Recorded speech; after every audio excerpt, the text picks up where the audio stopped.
Yeah, let's Something start with our good first news. So story. Ahmed Hegazi, he joins NEOM management after their retirement. He was appointed assistant sporting director at NEOM SC. Congratulations, Mr. Ahmed. The role just started a few days after he retired from football at 35 years old. Yep. Which is good. Yeah. Which is good when you just have something waiting for you right after your retirement. 100%. This is not a coaching job. It's a managerial role. Yep. So he'll be within the management team, helping the recruitment, the squad planning, organization, and all the football strategy basically. 100%. So basically he did retire, and it happened after representing his country for more than 100 games. He won cups with Al Ittihad. He also led NEOM. He was actually a player with NEOM. So they recently got promoted into the Saudi Pro League, which is really incredible. And that's why he felt, "Khalas, it's time for me to step down from playing. But this is not the end of my journey. This is a beginning of something else." So he will stay with his team. He already knows the players. He knows everything behind the doors. So this will be a great step for Ahmed, and it's really nice. He has captained both Al Ittihad and Egypt. So this is really great.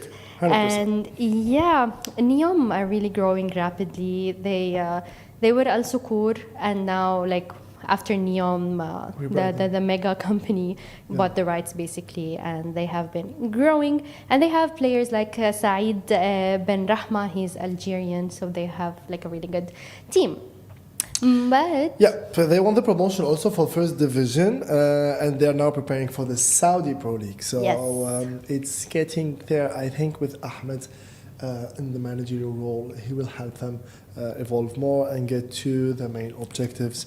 They had also Muhammad Al Buraq, Salman Al Faraj, and Saeed bin Rahma, part of the squad. Everybody loves Ahmed. Even 100%. Salah, he mentioned that. He said he bid farewell to his previous teammate, and it was really a sweet moment. So let's go into our second story. We're gonna be between UAE and Italy.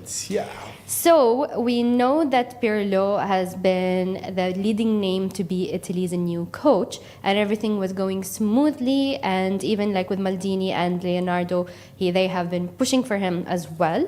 But he had to step down because he had a commercial link with Fonbet, and they are a Russian betting company. Now his part is just an ambassador basically, and it's due to connections with the UAE with United FC, with his club. Okay, so that has been the issue. The issue for Italy was reputation-wise. They do not at all appreciate having something as betting to be a face of the club or the national team, and as well with the political situation of Russia and Ukraine. So Italy doesn't want any affiliation with that. So Pirlo stepped down from the role. And I just also heard that Maldini and Leonardo also left the team. They had just recently started with them, and now they left because they really wanted Pirlo. So that's really sad. Yeah, also Pep Guardiola turned down the job. Yeah, and that's when Pirlo's name rose. Honestly, I can just look at Pirlo, and I mean his aura, and he's literally he's oh, come on guys. Yesterday. Yeah, and we've seen him with United FC this season. They made it beautifully to the ADNOC Pro League. And I think most of the performance is made by this guy, and you can tell basically. And when I saw he was actually taking the job for Italy, we were bummed because he would have been leaving United FC. This is really hopeful because they didn't make it from 2018, I think, or 2016. I don't remember. But yeah, it's sad not to see a 4-time World Cup champion performing in the highest, biggest tournament ever. Yeah, and they have the talents, they have everything. I don't know, maybe it's a curse. Comments were saying 12 more years of Italy not making it to the World Cup. I swear, yeah. Yesterday I was telling Mama about this and she was like, but wait, who's Pirlo? She supposedly supports Italy, you know, just like because she likes it. And then I showed her the picture and she's like, oh yes, I obviously know him, but she doesn't memorize names. But that's good for us because that means he's going to stay here with us in the UAE. Yeah, he will stay here, so instead of taking and you Italy, never know what happens in the future. After the Italian Federation, Giovanni Malago decided to actually go against moving forward, basically. So it's a sad story because, I do really wanted to see the national team, but I'm pretty sure someone else will do the job, especially with all the talents that we're seeing in the world now, the young talents, the Italian ones. Thanks Pirlo. We have Pirlo here. I've seen him like 3 or 4 times. I'm waiting to see. I've seen him 3 or 4 times. And you know those people when they have that much aura and that you just can't see, you freeze, you know? Yeah, I can imagine. You want to say hi, you want to say a lot of stuff, but you just look at him and all the World Cup highlights and all, like they just start running in front of your eyes. This is how good he is. And we all know how good he is. We're not going to mention that. So, yep. Oh my God. Moving on to our third and last story. We have been talking a lot about this. Mohammed and Beşiktaş. Everything was going smoothly. I knew something was glitchy. Everything was going smoothly up until July 21st. And that's according to the sporting director of Beşiktaş. I forgot his name. Ozon, something like that. Under. Anyway, so he said that the club has been having issues with Mohamed Salah's agent. Rami Abbas, and everything basically they're saying is falling apart because of that. So everything was going smoothly, but they disagreed on financial issues. Of course. So basically, the first one was First of all, they had agreed to pay Salah like 12 or 15 million euros, and that's just purely in salary for season, which was really good for Salah as they don't also have to pay for the club, because it's a free agent. Yeah. So that was fine, but the agent has demanded a 35% commission rate for him, which is basically kind of illegal, you know. The standard rate, too much. the standard rate would be 5 to 6%, even sometimes 3% for the agent, but he took it on to 35, which would be like 6 million euros. And that's just for him. I think he just wanted to end the year from now, so we wouldn't have to send anyone else. 35% is pretty much, it's too much. So it's crazy. It's really Nobody has asked and for logical for any club to decline the offer, whoever it is.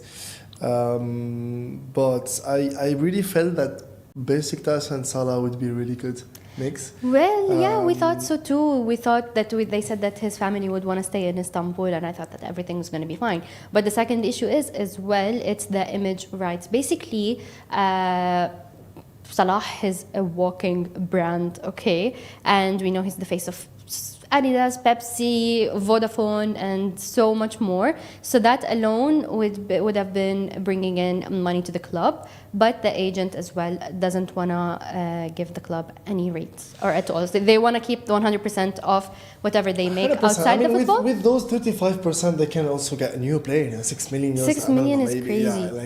A young talent or something like that. But also, besides the 35% commission, so basically that also faced demands on image rights. Yeah. And they said the club never had granted image rights similarly to any player or staff member before. They've been asking too much.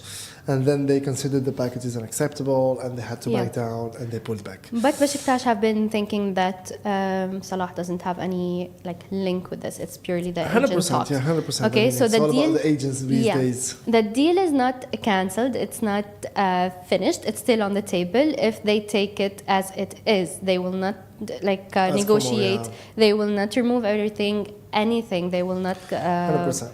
Yeah. So if he will go to Beşiktaş, it will be with what they agreed on before, nothing more. And I don't know how this is going to go, to be honest. Because the thing is, we've been only hearing this from Beşiktaş side. We haven't been hearing any of this from Mohammed nor the agent. Yeah, I mean, we wouldn't be hearing from the agent or Mohammed, so most likely the club will give the infos and the news Because they were really excited to have Salah. Everyone was excited. His fans. Yeah, I'm excited for him also to be. The club fans were really excited. Yeah, and also they play Europa League next season, so it's good. Like it's a very good club. Like Beşiktaş is a very respectable club, and I think Salah now with his age and with his performance, he really can add value to the club. So Salah's future remain open with no club officially announced, and we'll give you more details and updates in the upcoming days.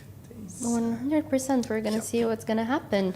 But let's talk a little bit about just some transfers of UAE. So recently, UAE's Al Nassr have signed João Moreira, and he's a Brazilian footballer, so that's really great.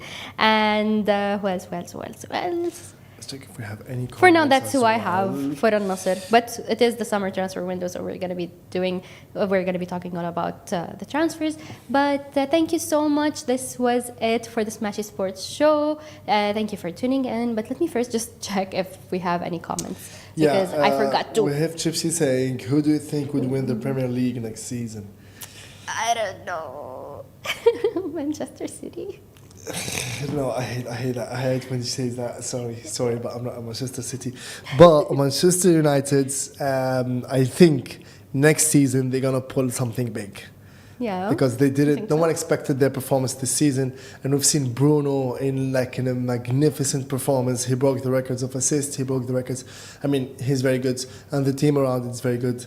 So my guess would be Manchester United. My guess would be is that I don't really follow a lot the Premier League, so I have no proper background. Yeah, hi, Fayez Ahmed. Yeah, hi Ahmed. How are you guys? Yeah, we should be on comments more because people are interacting. Every time I'm on the comments, but I forgot today. So, yeah, you should be also on the comments.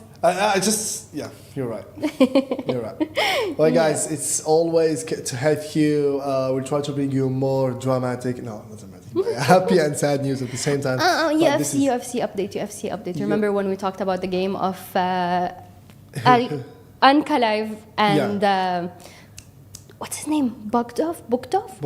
Yeah. Bogdov, he lost. He lost? He lost for the first time since 3 years. Not Ankalaev. The other guy. Yeah, so now we're a step closer to Pereira fight. So let's see. Exciting. Let's see. Exciting.